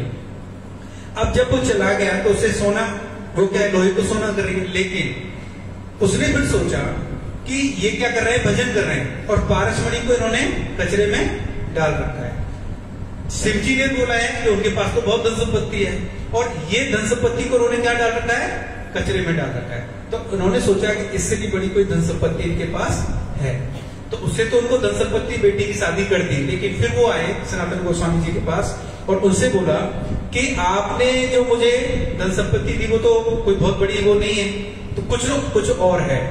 तो बोला हाँ है। तो बोल मुझे तो वो चाहिए। शिव जी ने बोला है, बोल हाँ वो एक शर्त पर मिल सकती है कि आप ये जो पारसमणि है पहले इसको यमुना जी में फेंक करके आ जाओ। तो उन्होंने उसको यमुना जी में फेंक दिया, और फिर वो जब वो सनातन गोस्वामी जी के पास आए तो उन्होंने उनको क्या बोला कि उनको ये जो हरे कृष्ण महामंत्र है ये उन्होंने कहा, हरे कृष्णा कृष्णा कृष्णा हरे हरे, हरे राम राम राम हरे हरे। ये उस पारसमणि और उससे भी बड़ा धन संपत्ति है। हरे कृष्णा। इसलिए देखो शंकर जी ने इसलिए शंकर जी हैं, तब वो जो पारसमणि जो लेकर के जा रहा था, अभी थोड़ी दूर जाते ही उसकी मन बदल गया। बोले क्यों बदल गया? बोले ये पारस पत्थर, एक कहावत है 7 राजा का धन मिल करके भी एक पारस पत्थर को साथ में बराबर नहीं कर सकते। क्यों? जिसमें लोहे को टच करा वो क्या हो जाएगा? वो सोना बन जाएगा। उन्होंने सोचा जरूर इनको पास में इससे भी कोई कीमती चीज है। आप बताओ कचड़े में हम क्या डालते हैं? बोलो, घर के कचड़ा, जो बेकार चीज को डाल देते हैं। इसलिए उन्होंने ये पारस पत्थर को कचड़े में डाल दिए हैं। जरूर इनको पास में इससे भी बड़े कोई धन है। लेकिन उन्होंने देखा सचमुच से क्या पारसमणि है, तब उनका हाथ में एक ताबीज था। वो पारस पत्थर को स्पर्श करा था, झट सोना हो गया। जब सोना हो गया, बोले वाह, इतने कीमती चीज कचड़ा में, जरूर इससे भी ज्यादा कीमती चीज। तब उन्होंने वापस आए, बोले बाबा ऐसे कौन सा धन में आप धनी बने हो, ये पारस पत्थर जैसे आप उसको कचड़े में फेंक रखे हो। इसलिए अगर हमें वो धन का अगर थोड़ी सी दोगे, मेरे जीवन धन्य हो जाएगा। आप कृपा करके वो धन हमें थोड़ा दो। बोले सचमुच से चाहते हो? बोले हाँ बाबा। बोले जाओ इसको पहले जमुना में फेंको। उस समय ये अकबर का राजत्व था। अकबर का नाम सुने कि नहीं? उस समय अकबर का राजत्व था। जब उसको पता चला इन्होंने पारस पत्थर को यमुना में फेंक दिया, उन्होंने लोहे की जंजीरी बनाए हैं और बना करके ना जाल बनाए, और जाल बना करके पूरा जमुना को छान बिक दिया। ये कहा क्योंकि इतने कीमती चीज पारस पत्थर साधारण थोड़ी चीज है। लेकिन कहते उसका दो नीचे जो लोहे 2-4 था ना, वो कभी सोना हो गया, लेकिन वो पारस पत्थर उसको नहीं मिली। इसलिए उन्होंने सनातन गोस्वामी बोले उसको फेंक करके जब उन्होंने आए, क्या दिया जानते हो? आप मेरे तरफ में देखो, उन्होंने एक माला दिया। उन्होंने ऐसे एक माला दिया। बोले बेटा हरि से बड़ा हरि का नाम है। इसलिए मीरा कहती है, ले लो रे कोई राम का प्यारा, आवाज लगाऊं गली गली, राम नाम के हीरेपति मैं बिखराऊं गली गली। और जिन जिन यह मोती लूटे वो सब माला माल हो गए हैं, माला माल हो गए। और माया के जो बने पुजारी आखिर वो कंगाल हो। इसलिए उन्होंने फिर उनको यही माला दिए। बोले इसको ले जाओ, बेटी की शादी के लिए कोई चिंता मत करो, यहीं पर बैठो भजन करो, बेटी की शादी अपने आप हो जाएगा, है अपने आप हो जाएगा। सचमुच उसको विश्वास हो गया। उसने माला बैठ कर वहीं पर भजन किया, और बेटी का शादी ना बड़े रईसी घर में हो गई। बोले क्यों? कारण है, हम लोगों ने सावरिया सेठ नाम सुना? सावरिया सेठ है, नरसिंह भगत का नाम सुना है ना, जिनकी बेटी की गोद भरने के लिए स्वयं सावरिया सेठ, उन्होंने स्वयं भगवान गोविंद देव बेटी की शादी करने के लिए ठाकुर जी चाहते हैं। आप लोग देखे होंगे, अगर वो देखे ना टीवी में वो कथा को, है उन्होंने ऐसे पर्चा बना दिया था जैसे ये कभी दे नहीं सके है, ये कभी नरसिंह भगत दे ही नहीं सकते। उसने ऐसे ऐसे पर्चा बनाया, बड़ा लंबी चौड़ी पर्चा बनाए। लेकिन जब वहां पर नरसिंह भगत पहुंच जाना, आकाश से सोने की ईट, सोने की जवाहरात ईट गिरने लगे आकाश में। ऐसे उन्होंने शादी करवाए। दुनिया में ऐसे कोई शादी कर ही नहीं सकते। इसलिए हमारी कोई विश्वास नहीं होता है। जब हम ठाकुर को भजन करेंगे ना, ठाकुर जी को भक्ति करेंगे, ठाकुर जी पीछे का सारा काम ठाकुर जी कर लेते। इसलिए क्या करो, निश्चिंत होकर के हरि का नाम करो, हरि का भजन करो, और जीवन में सुखी रहो, ठीक है ना। और क्या करो, भगवान को भोग ला कर खाओ। भोग लगाते हो, कौन कौन लगाते हो? हाँ, लेकिन भगवान को भोग लगाने के लिए प्याज लहसुन त्याग देना पड़ता है, ठीक है ना। प्याज लहसुन खाते हो सबके सब? तुम लोग तो खाते नहीं, बीच में जो हंस रहे हो इतना खाते हो। हाँ, कोशिश करना जैसे ये प्याज लहसुन छूट जाए, क्योंकि जो प्याज लहसुन ये तामस की वस्तु है।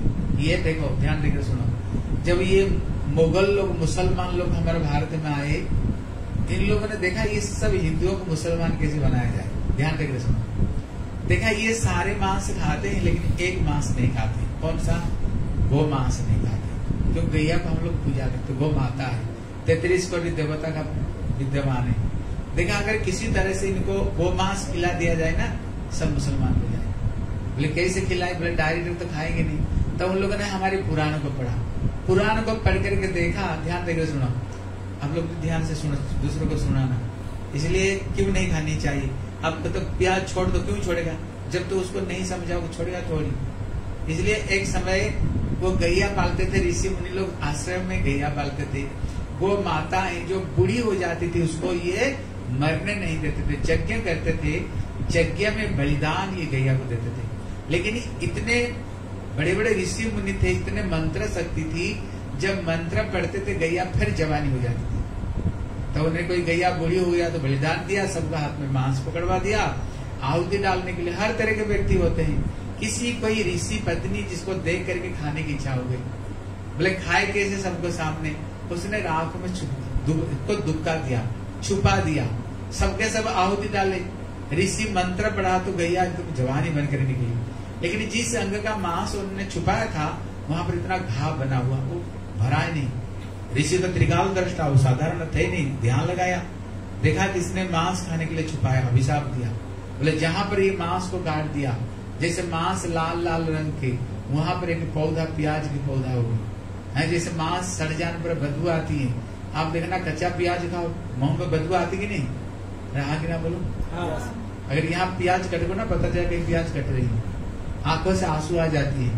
आप गोविंद देव को भोग लगता है, शंकर जी को लगता है, माता जी को नवरात्रि रखते हो, 9 दिन तो खाते हैं कोई प्याज लहसुन?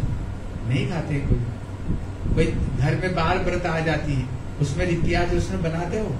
क्यों नहीं बनाते हो? गंदी चीज तब तो नहीं बनाते है ना। जहां पर उन्होंने हड्डी गाड़ दिया था वहां पर लहसुन की पौधा हो, जहां पर खून का बूंद गिरा वहां मसूर डालो होगे। अब देख लेना तुम्हारे घर में 1-2 पीढ़ी पहले तुम्हारे घर में देखना, इसको कोई घर में नहीं घुसाया करते थे, इसको पाप मानते थे, ठीक है ना। इसलिए जो चीज ठाकुर को पसंद नहीं है वो भी हमें पसंद नहीं होनी चाहिए, ठीक है ना। घर में भगवान का भोग लगा कर खाओ। ठाकुर जी गीता में कहते हैं, प्रसादे सर्व दुखा नाम हानि रस उपजाते है अर्जुन, मेरे को जो भोग लगा कर खाएगा घर में दुख कष्ट नहीं आएगा। ठाकुर जी कहते भोग लगा कर खाओ, लेकिन प्याज लहसुन डालोगे तो भोग नहीं लगा सकते, भोग नहीं लगा सकते हो, ठीक है ना। इसलिए क्या करना, कोशिश करना धीरे धीरे जैसे चीज छूट जाए, और घर में जो बनता है ठाकुर जी को भोग लगा कर खाओ, ठीक है। और भगवान की नाम को जप करो, क्या करो, हरि का नाम, और गले में तुलसी की माला पहनो, ठीक है। और क्या करो, तिलक लगाओ, लट में तिलक लगाओ और गले में तुलसी की कंठी पहना करो। तुलसी कंठी और तिलक लगाने का बड़ा पुण्य है, इसका बड़ा महत्व है। बोल दो तुम अपना भाषा में इनको समझाओ, ये बच्चा इधर की अपना राजस्थानी भाषा वीजा वाला को बता देना तो। हाँ, वीजा पासपोर्ट। सब एक बार हाथ उठा करके बोलो, बोलो हरे कृष्णा हरे कृष्णा हरे कृष्णा हरे कृष्णा कृष्णा कृष्णा कृष्णा कृष्णा हरे हरे हरे हरे हरे राम हरे राम हरे राम हरे राम राम राम राम राम हरे हरे हरे हरे। बोलो हरिनाम संकीर्तन की, वर्ष एकादशी तिथि की, गौर प्रेमानंदे हरि। कथा तो बहुत सुनी, लेकिन सत्संग में आने का पूरा फल उसी को मिलेगा जो कथा की शिक्षाओं को पालन करे, है ना। ऐसा नहीं यहाँ सत्संग सुनने आए, यहाँ से जाते हुए पल्ला झाड़ा यहीं पे और निकल लें। नहीं भैया, सत्संग वैसे तो बहुत कम मिलता है। ऐसा कभी सत्संग आसपास होता रहता है इधर? बहुत दुर्लभ है। ऐसे सत्संग आज के टाइम पे कलयुग का जैसा प्रभाव पड़ता जा रहा है, सब लोग मिलजुल करके किट्टी पार्टीज कर सकते हैं, माताएं मिलके, है ना, फ्रेंड्स लोग मिलेंगे, सब मिलजुल के डिस्क में जाएंगे, शराब पीना, बाइक पर घूमना और सब चीजें बहुत होगी, लेकिन ऐसा सत्संग नहीं मिलता आजकल। ऐसे सत्संग का बहुत अभाव है। हाँ, अगर ऐसा सत्संग मिल भी जा रहा है तो उसके अंदर फिर आने वाले लोग बड़े दुर्लभ है। सत्संग तो आयोजन हो भी रहे हैं, लेकिन हर कोई सत्संग में रुचि नहीं रखता है। आप भी खुद विचार कर देखो, प्रभु जी ने कितने लोगों को इनवाइट किया होगा, सब अपने अपने शेड्यूल में बिजी हैं। घर में ये काम है, माताओं को, भाई लोगों को बाहर ऑफिस का काम है, बच्चे लोगों को पढ़ाई से फुर्सत नहीं मिलती, तरह तरह के एंगेजमेंट से सबके अपने अपने। लेकिन सत्संग में अगर आए हैं, सबसे पहली बात तो दुर्लभ सत्संग है। उस दुर्लभ सत्संग में कुछ सौभाग्यवान जीव आए हैं। भगवान के सत्संग में ना हर कोई नहीं आ पाता। स्वयं गोस्वामी तुलसीदास जी रामचरितमानस पढ़ के देखो, गोस्वामी जी कहते हैं कि आवत ऐसर अति कठिनाई, राम कृपा बिनु आई न जाई। जिसके ऊपर भगवान की कृपा होती है ना, वही लोग सत्संग में आते हैं। और तो कितने ही लोग देखो इधर उधर अपना टाइम व्यस्त कर लेंगे, सत्संग में आने को बोलो तभी जाकर तरह तरह के बहाने आ जाते हैं। क्यों? क्योंकि भगवान की कृपा नहीं उनके ऊपर। भगवान की कृपा अगर जिनके ऊपर होती है, उनके मन में अंदर से भावना होगी, नहीं भैया सत्संग हो रहा है, जाए थोड़ा। संसार में तो सब आग जल रही है, हाय हाय हाय हाय ऐसी लगी हुई है, चैन नहीं है संसार में। लेकिन सत्संग में जाएंगे, साधु संग में। एक बार हम कहीं पर गए थे कथा में, तो पीछे एक माता जी आकर के और सत्संग में 2-3 दिन देखता था मैं, लगातार सो जाती थी, आती और सो जाती थी, आती, कथा थोड़ी सुनती, सुनते सुनते नींद आ रही थी, कब सो जाती थी। एक दिन हमने पूछा, बोले माता जी तुम क्या, और तुमको सोने की ठोर नहीं मिलती, यही आकर के तुम खराटे मारती हो? बोले बाबा क्या बताऊं, और तो कहीं पे नींद आती नहीं, लेकिन तुम्हारी कथा में आकर के जैसी नींद आती है, बस पूरा पैसा वसूल। आएगी भी कैसे भैया? संसार में वो जो हाय हाय लगी ना, उसके कारण नींद आ नहीं सकती। सत्संग में लेकिन शांति मिलती है, भगवान की कथा में, भगवान की कीर्तन में मन को शांति मिलती है, क्योंकि ये हमारी आत्मा का आहार है ना। उदाहरण देकर समझाते हैं, जैसे आपने बहुत अच्छा एक तोता खरीदा है, पिंजरा खरीदा, पिंजरे के अंदर तोता बैठा हुआ है ना। हम क्या करते हैं, पिंजरे को तो डेली साफ कर रहे हैं, कहीं पर मानो थोड़ा सा पेंट उतर गया, ले आए पेंट, पेंटिंग कर रहे हैं, लेकिन अंदर जो तोता बैठा हुआ है, तोते को खाने के लिए नहीं दे रहे, तोते को कुछ भी खाने के लिए नहीं देगा। बताओ तोता जीवित रहेगा? तोता जीवित नहीं रहेगा। तोता है इसलिए पिंजरे की महिमा है। खाली पिंजरा क्या करोगे? खाली पिंजरा किसी काम का है? खाली पिंजरा किसी काम का नहीं। ऐसे ही हमारे जो शरीर है, ये शरीर तो पिंजरा है, लेकिन इस शरीर के अंदर जो आत्मा बैठी हुई है, वो आत्मा ही है तोता। समझ रहे हैं? हम इस शरीर के लिए तो बहुत जत्न कर रहे हैं, इसको नहलाते धुलाते हैं, साबुन, शैम्पू, क्रीम, लोशन क्या क्या लगाते हैं, है ना, 3 समय खाना देते हैं बीच बीच में, और स्नैक्स भी चलते रहते हैं, कितना कुछ कर रहे हैं शरीर के लिए, पिंजरे के लिए। लेकिन अंदर जो तोता बैठा है, उसको कुछ देना पड़ेगा कि नहीं? देना चाहिए। तो उस तोते का आहार है यही सत्संग, भगवान का नाम। तो जो हरिनाम की महिमा सुन रहे थे ना, भगवान का नाम जब कर लो, कहा एक पारस मणि भी उसके सामने तुच्छ हो जाएगी। लेकिन अभी हम लोग को ये चीज अनुभव नहीं होगी। बोले बाबा क्या बात कर रहे हो, पारस मणि जो लोहे को सोना बना दे, हमको सोने का महिमा पता है ना, 60,000 रुपए 70,000 रुपए तोला है सोना, हम जानते हैं कितना महंगा है। लेकिन भगवान का नाम, क्योंकि हमने कभी जप नहीं किया तो इसलिए हमको पता नहीं। भगवान का नाम जप किया नहीं, किसी ने बतलाया नहीं, इसलिए उसके बारे में पता नहीं। भगवान के नाम को हम महत्व नहीं देना चाहते, लेकिन उस सोने से भी ज्यादा जरूरी भगवान का नाम है। सोना लेकर जा पाओगे? मरते वक्त सोना साथ में जाएगा? सोना साथ में नहीं जाएगा, कितना ही इकट्ठा कर लो। सोना अनित्य वस्तु है। जब हमारा लेवल थोड़ा सा ऊपर उठता है ना, हमारी अभी सारी थिंकिंग जो है ये शरीर को लेकर ही है। शरीर को, जो हमारे शरीर के सगे संबंधी है उनके साथ में हमारा संबंध है। शरीर को जो फायदा करता है उसके साथ में हम प्रीति रखते हैं। शरीर को जो नुकसान देता है उससे हम दूरी बना लेते हैं, दुश्मन हो जाता है वो। हमारी थिंकिंग अभी बहुत नीचे लेवल पर है, इस शरीर के लेवल पर है। लेकिन शरीर से कुछ लोग ऊपर उठते हैं ना, वो फिर मन के बारे में सोचते हैं। अच्छा, आप लोग से एक प्रश्न करता हूँ, आपने देखना जगह जगह लोग जो है प्याऊ खुलाते हैं गर्मी के समय पे, सर्दी आते ही कंबल बांटते हैं, है ना। दूसरों को कर रहे हो आप, तो दूसरों को दे रहे हो, दूसरों को पानी पिला रहे हो, दूसरों को कंबल दे रहे हो, लेकिन तब पर भी एक मन में सुख मिलता है ना। आपने तो खुद के लिए तो नहीं किया, फिर भी सुख मिला कि नहीं मिला ना। वो एक मन के स्तर का सुख है।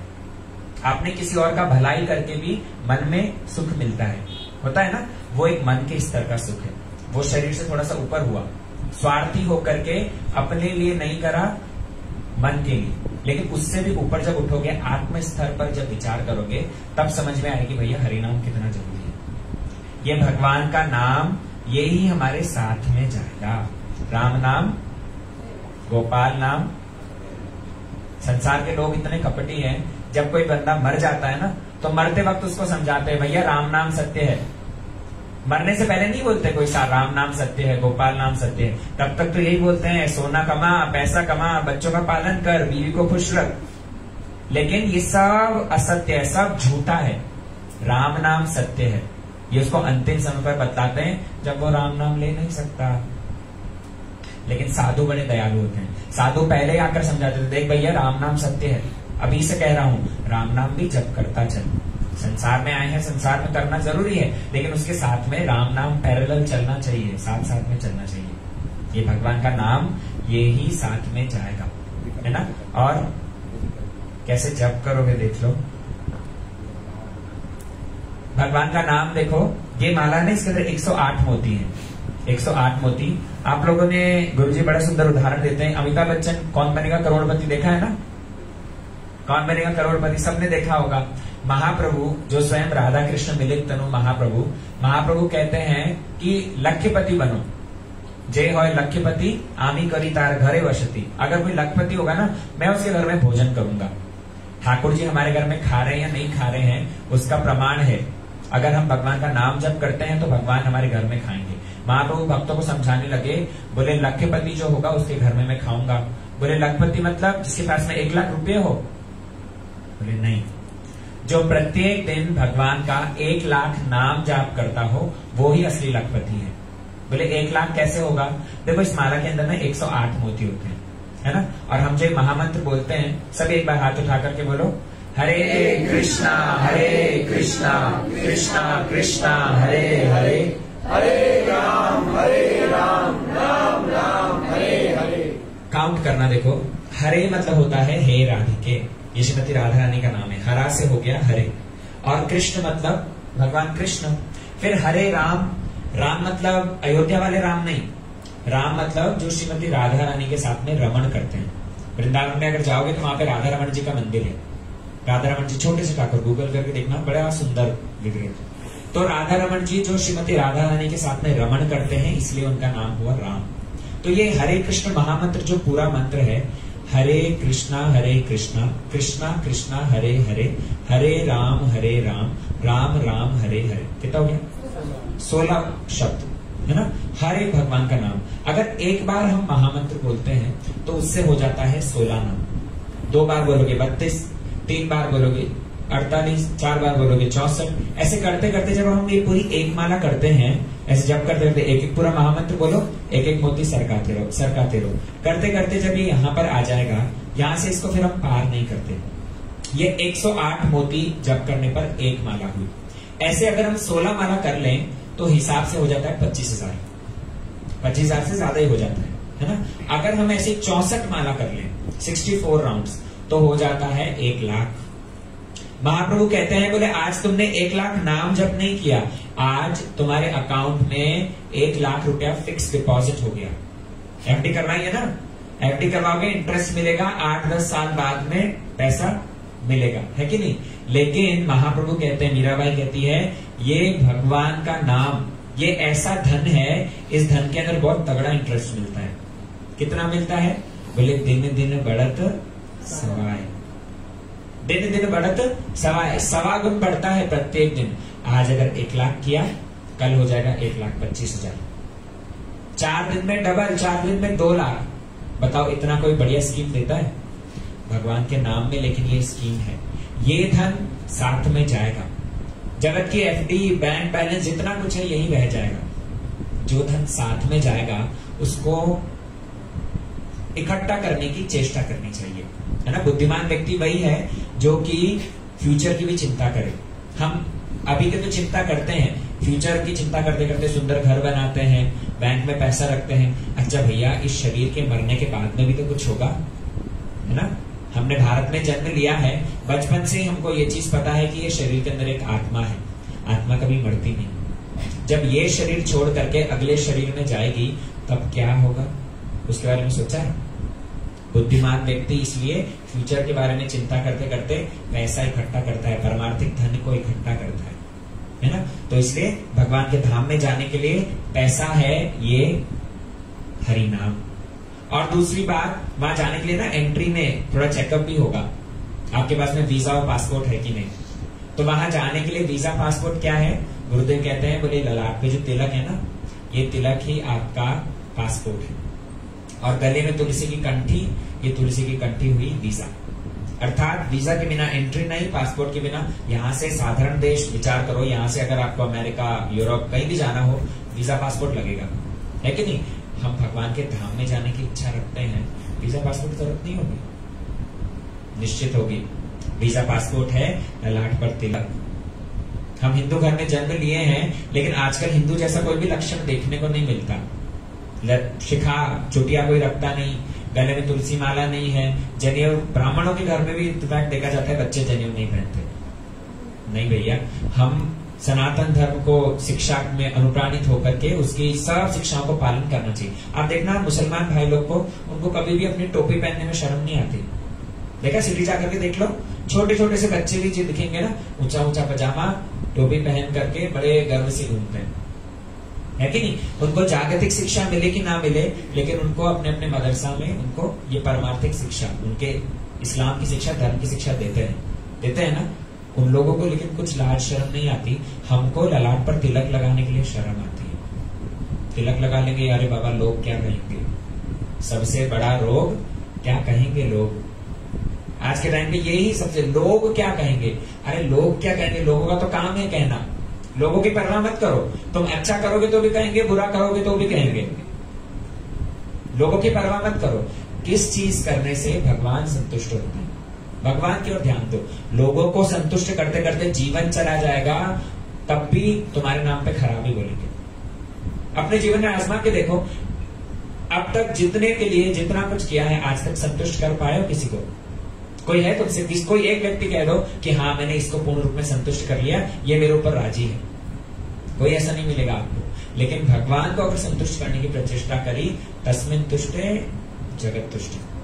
भगवान को खुश कर लिया, सब राजी हो जाएंगे। इसलिए भगवान की प्रीति के लिए ललाट पर तिलक लगाओ, गले में तुलसी माला पहनो, आहार थोड़ा सा शुद्ध करके गले में तुलसी की माला पहनो और भगवान का नाम जप करो। जो लोग आरंभिक अवस्था में हैं, अभी के लिए केवल मात्र इतना ही करो, भगवान का नाम कम से कम जप करना चालू करो। एकादशी व्रत अवश्य रखना, ठीक है। ये दो चीजें, और एक चीज इसके साथ में आहार थोड़ा सा शुद्ध करना, प्याज लहसुन कोशिश करना, धीरे धीरे कम करते करते ये 3 चीजें अपना लो, फिर धीरे धीरे प्रोग्रेस करना, ठीक है। सत्संग में आए हो, ये चीज ग्रहण करना। हाँ, जो लोग माला जप करते हैं, आज देखो एकादशी है, एकादशी के दिन अगर एक बार भगवान का नाम लिया, 100 बार नाम जप करने का फल मिलता है। जिन लोगों के पास में माला है, माला लेकर के जप करते हैं, बहुत अच्छी बात है। जिनके पास में माला नहीं, कम से कम भगवान का नाम जीवन में अपनाओ। आपका गुरुजी यहाँ पर आए हैं, आप लोगों को तो कहीं जाना नहीं पड़ा मंदिर में, आपके पास में ही मानो संत स्वयं उपस्थित हो गए, भगवान स्वयं संत के रूप में आ गए हैं आपको उपदेश देने के लिए, भगवान का नाम अपने जीवन में लाने के लिए। इसलिए क्या करो, भगवान का नाम जप करो। जिनके पास में माला नहीं है, आकर के माला ले लेना, ठीक है। माला लेकर के भगवान का नाम जप करो, आनंद में रहो, ठीक है। गौर प्रेमानंदे हरि हरि। राहुल भो,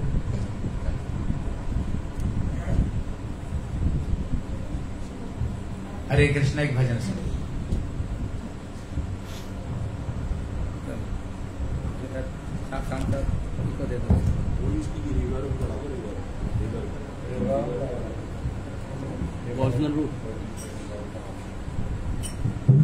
अमृत है हरि नाम जगत में, अमृत है हरि नाम जगत में। क्या हम भी गाएंगे बस? आपको भी गाना पीछे पीछे। पीछे पीछे बोलिएगा, ठीक है।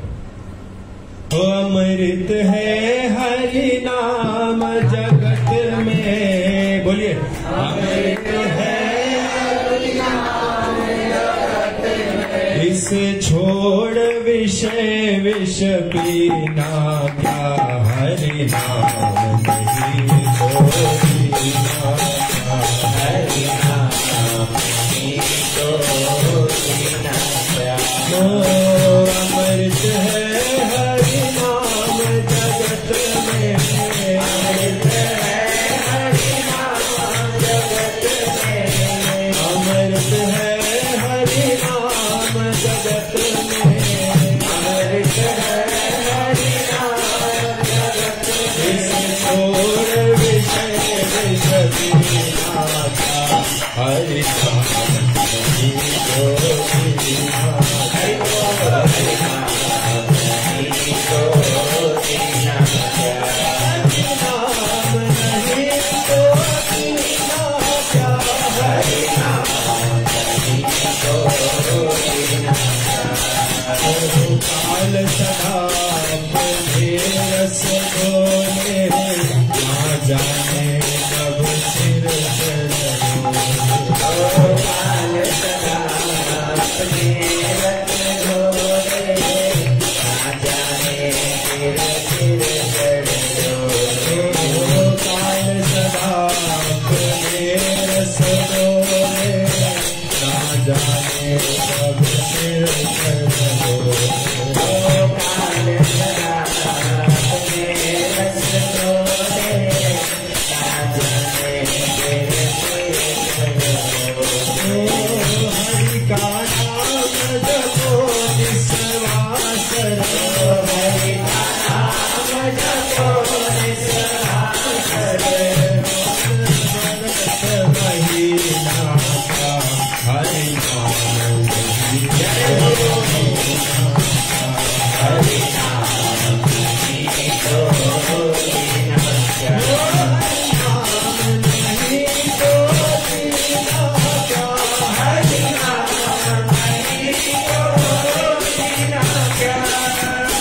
भूषण से सब अंग सजावे, रचना कर हरि नाम लगावे, भूषण से सब अंग सजावे, रचना कर हरि नाम लगावे, भूषण से सब अंग सजावे, रचना कर हरि नाम लगावे, भूषण से सब अंग सजावे, रचना कर हरि नाम लगावे, देह पड़ी रह जावे नहीं करो, देह पड़ी रह जावे नहीं करो, देह पड़ी रह जावे नहीं करो, देह पड़ी रह जावे नहीं करो, कुंडल और सखी माता, हरि नाम नहीं तो पीना क्या, हरि नाम नहीं तो पीना क्या, हरि नाम नहीं तो पीना क्या, हरि नाम नहीं तो पीना क्या।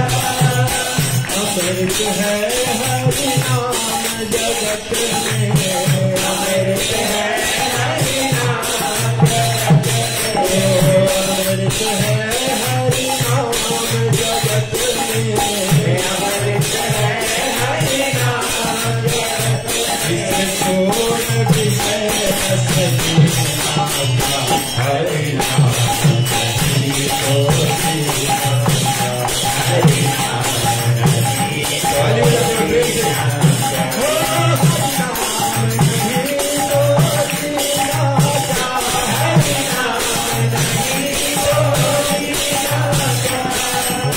तीरथ है हरि नाम हमारा, दिल क्यों फिरता हमारा, तीरथ है हरि नाम हमारा, दिल क्यों फिरता हमारा,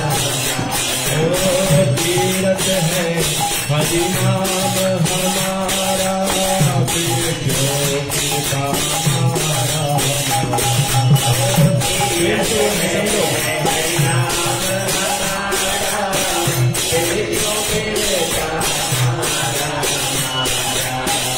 आपको समझ में आया कौन सी भाषा में है? हिंदी। पर ऐसा लग रहा है जैसे तो हम बंगाली उड़ीसा में जा रहे हैं और आप लोग वो सामने, आप लोग पीछे पीछे गाएंगे, ठीक है? इसलिए थोड़ा पीछे पीछे जोर से गाएंगे। तीरथ है हरि नाम हमारा फिर क्यों मिलता हमारा। तीरथ है हरि नाम हमारा फिर क्यों मिलता हमारा। अंत समय हरि नाम नाम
कोई हरि नाम की सुन ले तो मुझे लगता है आस्तिक भी नास्तिक बन जाए, लेकिन आप लोग तो पहले सॉरी नास्तिक भी आस्तिक बन जाए, लेकिन हम तो पहले से आस्तिक हैं तो हमको तो और उछल उछल के नाचना चाहिए, ठीक है? लेकिन आप तो नाच ही नहीं दो, थोड़ा जोर से, ठीक है?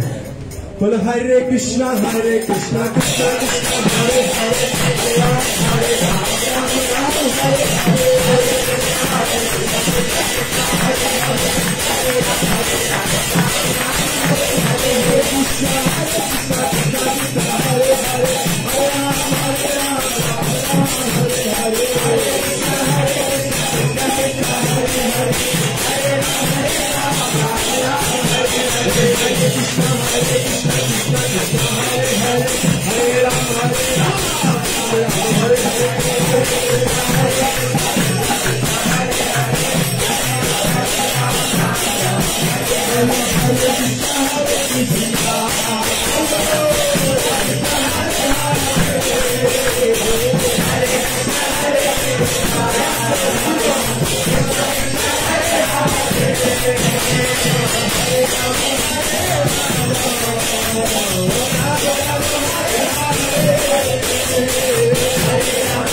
Thank you.